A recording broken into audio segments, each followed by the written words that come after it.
चांगला बोले. Hey guys, तर कशा आहात तुम्ही सगळे? पुन्हा एका नवीन ब्लॉग मध्ये तुमचं सगळ्यांचं सहर्ष स्वागत. आणि आम्ही निघलेलो राणीच्या लग्नाला संध्याकाळी चांगला बोले. आणि नंतर मग राणीच्या लग्नाला जायला निघलेलो. आम्हाला सीट भेटलेली पुढची पहिले तर मन खूप मजा करत गेलो. आम्ही 5 जण होतो. आपला ग्रुप सगळा होता. रोहित बागा खायला आणतो. रोहितकडे राज पैसाला पैशावाली पार्टी येते काही लगे. मग नंतर गेलो हॉटेलला साया बोलतो कधी वाढतो मामा, वाढ लवकर. सायाला लागलेली भूक आणि सगळ्यांनाच भूक लागलेली तशी. नंतर मग आम्ही 4 वाजता पोहोचलो.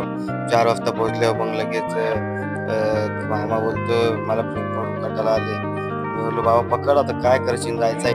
आता आम्ही सगळे झालेलो हॉटेलमध्ये रूम बुक करायला, कारण की 4 वाजता पोहोचलेलो, लवकरच पोहोचलेलो. मग आम्ही हॉटेलमध्ये घेतला रूम आणि मग 2-4 तासासाठी रूम घेतला आणि सगळे पडली पहिल्यात, कारण की सगळे दमलेले. आणि आता आपण बघू पार्ट 2 ठाकरेच्या लग्नात. चला तर मग लवकरच बघू.